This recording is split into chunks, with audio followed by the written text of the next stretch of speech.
Israel বিশ্বের অন্যতম বিতর্কিত এবং একই সাথে বিস্ময়কর একটি দেশ। গত ৪০ বছর ধরে দেশটি ক্রমাগত আঞ্চলিক সংঘাতে জড়িয়ে আছে, কখনো কখনো একই সাথে একাধিক। তবুও এই পুরো সময়টাতে ইসরায়েল বিশ্বের ধনী ও সমৃদ্ধ দেশগুলির মধ্যে নিজেদের জায়গা ধরে রেখেছে। ২০২৩ সালে ইসরায়েলের মাথাপিছু জিডিপি ছিল প্রায় $৫২,০০০, যা তার আশেপাশের সব দেশের সম্মিলিত জিডিপির চেয়ে অনেক বেশি এবং ইউরোপের কিছু ধনী দেশের সমতুল্য। কিন্তু এটা কিভাবে সম্ভব? সাধারণত কোনো দেশ যখন সংঘাতে জড়ায় তখন তার অর্থনীতি ক্ষতিগ্রস্ত হয়। যুদ্ধ মানেই ধ্বংস, সম্পদের অপচয় আর উন্নয়নের বাধা। কিন্তু ইসরায়েলের ক্ষেত্রে যেন ঠিক উল্টোটা ঘটছে।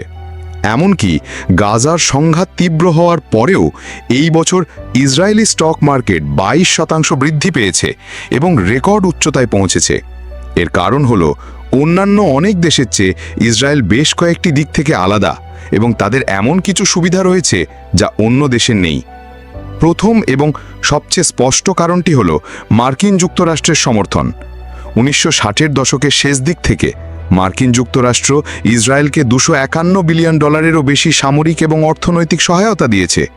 গত বছর এই সাহায্যের পরিমাণ ছিল মার্কিন যুক্তরাষ্ট্রের মোট বার্ষিক সাহায্যের অর্ধেকেরও বেশি।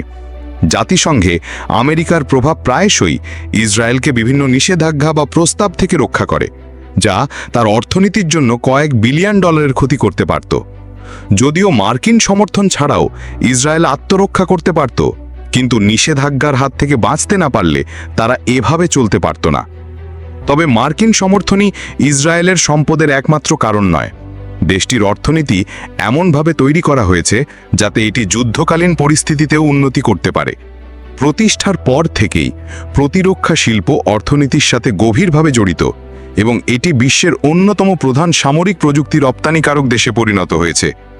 বিশ্বের শীর্ষ 40টি প্রতিরক্ষা কোম্পানির মধ্যে 3টি ইসরায়েলে অবস্থিত এবং শুধুমাত্র 2023 সালেই তাদের প্রতিরক্ষা রপ্তানি রেকর্ড $13 বিলিয়ন পৌঁছেছে, যা তাদেরকে বিশ্ব প্রতিরক্ষা বাজারের শীর্ষ রপ্তানিকারকদের একজন করে তুলেছে। তবে এর একটা মূল্যও দিতে হয়। যেখানে যুদ্ধ সাধারণত অর্থনীতিকে ধ্বংস করে, সেখানে ইসরায়েল সংঘাতকে উন্নয়নে পরিণত করার একটি উপায় খুঁজে বের করেছে। কিন্তু গত এক বছরে উত্তেজনা বাড়ার সাথে সাথে অর্থনীতির ওপর চাপও বেড়েছে। সামরিক ব্যয় এখন জিডিপির প্রায় 10% দখল করে আছে, যা সরকারি কোষাগারের উপর চাপ সৃষ্টি করছে। রাজনৈতিক বিবেচনাও বাজেট সংক্রান্ত সিদ্ধান্তকে আরও জটিল করে তোলে। অর্থনৈতিক সংস্কারের অভিজ্ঞতা থাকা সত্ত্বেও প্রধানমন্ত্রী বেঞ্জামিন নেতানিয়াহু আল্ট্রা অর্থোডক্স সম্প্রদায়ের জন্য ভর্তুকি কমানো বা ধর্মীয় স্কুলের জন্য অর্থায়ন কমানোর বিরোধিতা করেছেন, এমনকি প্রতিরক্ষা ব্যয় বাড়ার পরেও। নেতানিয়াহু জোটের জন্য আল্ট্রা অর্থোডক্স দলগুলোর গুরুত্বের কারণে এই বাজেট আইটেমগুলো বিশেষভাবে সংবেদনশীল। ইসরায়েলের একটি অলিখিত সামাজিক চুক্তি রয়েছে, যেখানে সমৃদ্ধি এবং সামাজিক পরিষেবা জনগণের প্রত্যাশা পূরণ করতে থাকলে সংঘাতের বোঝা মেনে নেওয়া হয়। আসল প্রশ্ন হলো, ইসরায়েল এতদিন ধরে সংঘাত এবং অর্থনৈতিক প্রবৃদ্ধির মধ্যে এই ভারসাম্য কিভাবে বজায় রেখেছে, এবং মধ্যপ্রাচ্যে সংঘাত দীর্ঘায়িত হলে এই ভারসাম্য কি পরীক্ষার মুখে পড়বে? আপনারা জানেন, এই ভিডিওটি একটি বিতর্কিত বিষয় নিয়ে। আমরা মূলত অর্থনীতির দিকে মনোযোগ দেব, ভূ রাজনীতি নয়। কিন্তু ইসরায়েল কিভাবে এত ধনী হতে পারল তার একটি পরিষ্কার চিত্র পেতে আমাদের ইসরায়েলের সংঘাতের ইতিহাস এবং এটি কিভাবে তাদের বর্তমান অবস্থান তৈরি করেছে সেদিকে একবার নজর দিতে হবে। 1948 সালে ইসরায়েল প্রতিষ্ঠিত হয় এবং শুরু থেকেই প্রতিবেশী দেশগুলোর সামরিক হুমকির মুখে টিকে থাকার জন্য লড়াই করতে হয়েছে। তখনকার অর্থনীতি ছিল মূলত কৃষিভিত্তিক এবং সরকারের কঠোর নিয়ন্ত্রণে। কিন্তু সামরিক উত্তেজনার কারণে বেশিরভাগ সম্পদ প্রতিরক্ষার দিকে চলে যেত, ফলে অন্যান্য খাতের উন্নয়নের তেমন সুযোগ ছিল না। এরপর আসে 1967 সালের 6 ডে ওয়ার এবং 1973 সালের ইয়ম কিপ্পুর যুদ্ধের মতো বড় সংঘাত। এই যুদ্ধগুলো ব্যাপক ক্ষতি করলেও ইসরায়েলকে দ্রুত তাদের সামরিক ও প্রযুক্তিগত উন্নয়নে উৎসাহিত করে। এটা একটা অভ্যাসে পরিণত হয়। সংঘাত আসবে, অর্থনীতি ধাক্কা খাবে, কিন্তু তারপর আরও উন্নত সামরিক প্রযুক্তি নিয়ে ঘুরে দাঁড়াবে, যা ধীরে ধীরে অর্থনীতিতেও প্রভাব ফেলবে। 1980-র দশকে পরিস্থিতি বদলাতে শুরু করে। ইসরায়েল একটি গুরুতর অর্থনৈতিক সংকটের সম্মুখীন হয়, কিন্তু এর মধ্যে দিয়েই আজকের পরিচিত দেশটির ভিত্তি তৈরি হয়েছিল। বেসরকারীকরণের দিকে একটি বড় পদক্ষেপ নেওয়া হয়, বিদেশি বিনিয়োগ আকর্ষণ করা হয় এবং উচ্চ প্রযুক্তির শিল্পের ওপর বেশি মনোযোগ দেওয়া হয়। ইসরায়েলের বিদেশি বিনিয়োগ আকর্ষণের ক্ষমতা পশ্চিমা বিশ্বের সাথে তার মিত্রতার ধারণার কারণেও ছিল। এই সম্পর্ক পশ্চিমা দেশগুলোর, বিশেষ করে মার্কিন যুক্তরাষ্ট্র এবং ইউরোপীয় দেশগুলোর সাথে ঘনিষ্ঠ অর্থনৈতিক সম্পর্ক তৈরি করে, যারা ইসরায়েলকে একটি অস্থিতিশীল অঞ্চলে স্থিতিশীল এবং গণতান্ত্রিক অংশীদার হিসেবে দেখেছিল। ফলশ্রুতিতে ইসরায়েল উল্লেখযোগ্য পরিমাণে বিদেশি বিনিয়োগ নিশ্চিত করতে সক্ষম হয়েছিল। একই সময় প্রতিরক্ষা আর শুধু প্রয়োজন ছিল না, এটি একটি প্রধান অর্থনৈতিক চালিকা শক্তিতে পরিণত হচ্ছিল, যা অন্যান্য ক্ষেত্রেও প্রবৃদ্ধি ঘটাচ্ছিল। 1990-র দশকে ইসরায়েলের অর্থনীতিকে চাঙ্গা করার জন্য বিদেশি বিনিয়োগ একটি বড় সমাধান ছিল। সরকার ট্যাক্স ছাড় এবং শূন্য সুদে ঋণের ব্যবস্থা করে, যা বিনিয়োগকারীদের জন্য নতুন শিল্পে অর্থায়ন সহজ করে তোলে। এই কৌশলটি রাষ্ট্রকে ভারী আর্থিক বোঝার নিচে না ফেলেও ইসরায়েলের উচ্চ প্রযুক্তির খাতকে বাড়াতে সাহায্য করে। শীঘ্রই ইন্টেল এবং গুগলের মতো বড় কোম্পানিগুলো এখানে গবেষণা কেন্দ্র স্থাপন করে, যা ইসরায়েলকে একটি গ্লোবাল টেক হাব হিসাবে প্রতিষ্ঠিত করে। কিন্তু উদ্ভাবনের এই প্রচেষ্টা শুধু অর্থনৈতিক প্রবৃদ্ধির জন্য ছিল না, এটা ছিল টিকে থাকার জন্য। ক্রমাগত নিরাপত্তা হুমকি প্রযুক্তিগত অগ্রগতিকে অপরিহার্য করে তুলেছিল। সামরিক উদ্ভাবনগুলো প্রায়শই বেসামরিক বাজারে চলে আসতো এবং এমন পণ্য তৈরি করত যা বিলিয়ন ডলার রাজস্ব আয় করত। উদাহরণস্বরূপ ইসরায়েলের সাইবার নিরাপত্তা খাত, যা একসময় প্রতিরক্ষা চাহিদা থেকে চালিত হতো, শুধু 2023 সালেই রপ্তানি থেকে $10 বিলিয়ন বেশি আয় করেছে। প্রযুক্তির এই দ্বৈত ব্যবহার প্রতিরক্ষা বিনিয়োগকে শুধু জাতীয় নিরাপত্তাই বাড়ায়নি, স্টার্টআপের বৃদ্ধিকে উৎসাহিত করেছে এবং আরও বেশি বিদেশি বিনিয়োগ আকর্ষণ করেছে। যা ভারী আর্থিক বোঝা হতে পারত, সেটাই অর্থনৈতিক সম্প্রসারণের একটি প্রধান চালিকা শক্তিতে পরিণত হয়েছিল। এই সব কিছু দেশটিকে এগিয়ে নিয়ে গেছে, কিন্তু এর সবচেয়ে বড় শক্তি ছিল তার জনগণ। দেশটি তার জিডিপির প্রায় 5% গবেষণা ও উন্নয়নে বিনিয়োগ করে, যা মার্কিন যুক্তরাষ্ট্রের হারের দ্বিগুণ। উদ্ভাবনের প্রতি এই প্রতিশ্রুতি সাথে 1990-এর দশকে প্রাক্তন সোভিয়েত ইউনিয়ন থেকে প্রায় 1 মিলিয়ন দক্ষ অভিবাসীর আগমন ইসরায়েলকে একটি প্রযুক্তি শক্তিতে রূপান্তরিত করতে সাহায্য করেছিল। সামরিক পরিষেবা আরেকটি গুরুত্বপূর্ণ বিষয়। প্রায় প্রত্যেক ইসরায়েলি সেনাবাহিনীতে কাজ করে, যেখানে তারা উন্নত প্রযুক্তি, নেতৃত্ব এবং দলবদ্ধভাবে কাজ করার বাস্তব অভিজ্ঞতা অর্জন করে। ইউনিট 8200 বা মারমামের মতো এলিট ইউনিটগুলোতে যারা কাজ করে, তাদের দক্ষতা আরও গভীরে যায়, যেখানে তারা অত্যাধুনিক সফটওয়্যার এবং সাইবার নিরাপত্তা নিয়ে কাজ করে। এই অভিজ্ঞ সৈন্যরা তাদের দক্ষতা সরাসরি বেসামরিক কর্মক্ষেত্রে নিয়ে আসে, যা উচ্চ প্রযুক্তির খাতকে শক্তিশালী করে এবং অর্থনৈতিক প্রবৃদ্ধি চালায়। যা সামরিক প্রশিক্ষণ হিসেবে শুরু হয়, তা প্রায়শই বড় কোম্পানিগুলোকে শক্তি যোগায়, কারণ ইসরায়েলে সামরিক চাকরির সময় শেখা এই দক্ষতাগুলো শুধু সেনাবাহিনীতেই সীমাবদ্ধ থাকে না, এগুলো দেশের অর্থনীতিকে চালিত করে। কিন্তু যা ইসরায়েলকে আলাদা করে তা হলো এই দক্ষতাগুলো সমাজে কতটা ভালোভাবে মিশে যায়। বাধ্যতামূলক সামরিক পরিষেবা সহ একটি ছোট দেশ হওয়ায় ইসরায়েল একটি ঘনীভূত দক্ষতার ভাণ্ডার থেকে উপকৃত হয়। অভিজ্ঞ সৈন্যরা ভিড়ের মধ্যে হারিয়ে যায় না, বরং তারা নির্বিঘ্নে বেসামরিক ভূমিকায় স্থানান্তরিত হয়, যেখানে তাদের অভিজ্ঞতা অত্যন্ত মূল্যবান। এই নিবিড় সমাজ দ্রুত তাদের জ্ঞান শোষণ করে, যা প্রযুক্তি এবং সাইবার নিরাপত্তার মতো শিল্পকে শক্তিশালী করে।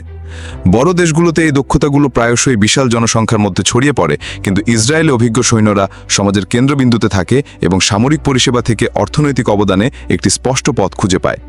ইসরায়েলের উচ্চ প্রযুক্তির খাত গঠনে সামরিক পরিষেবা একটি বড় ভূমিকা পালন করে, যেখানে প্রায় 90% কর্মী অভিজ্ঞ সৈন্য। সেনাবাহিনী শুধু সৈন্য তৈরি করে না, এটি একটি প্রযুক্তি সচেতন কর্মী বাহিনী তৈরি করে, যা অর্থনৈতিক প্রবৃদ্ধি ঘটায়।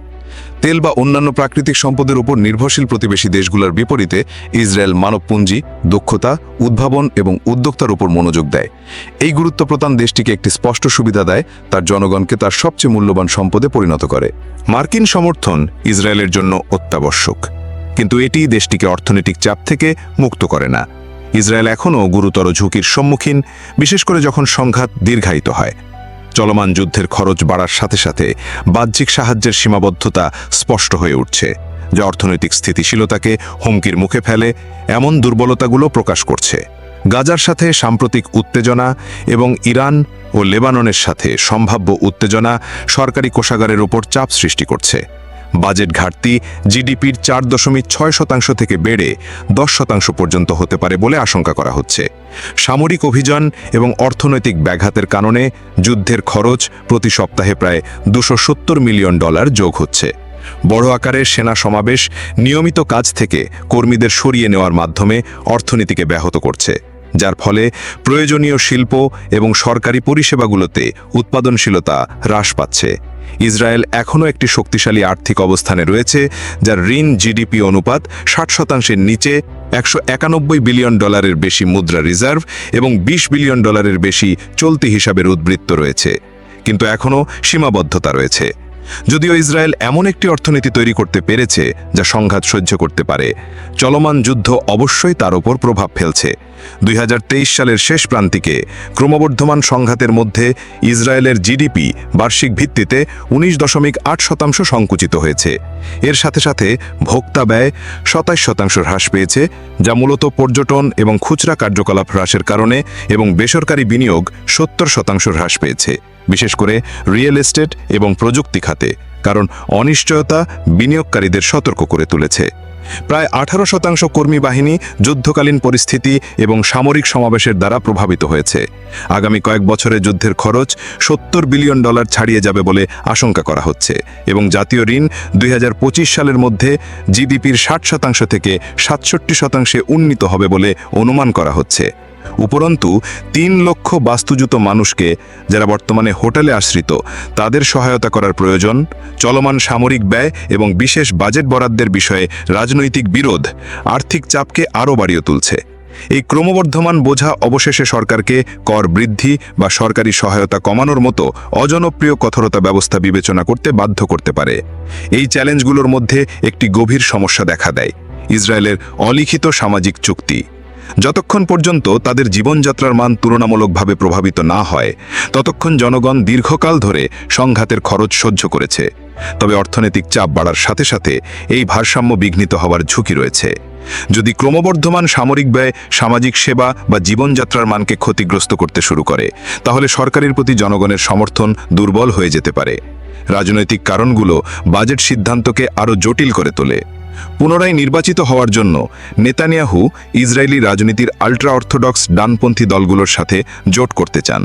এই ভঙ্গুর জোট টিকিয়ে রাখার জন্য তিনি আল্ট্রা অর্থোডক্স সম্প্রদায়ের জন্য ভর্তুকি কমানো বা ধর্মীয় স্কুলের জন্য অর্থায়ন কমানোর ব্যাপারে অনিচ্ছুক, এমনকি প্রতিরক্ষা ব্যয় বাড়ার পরেও।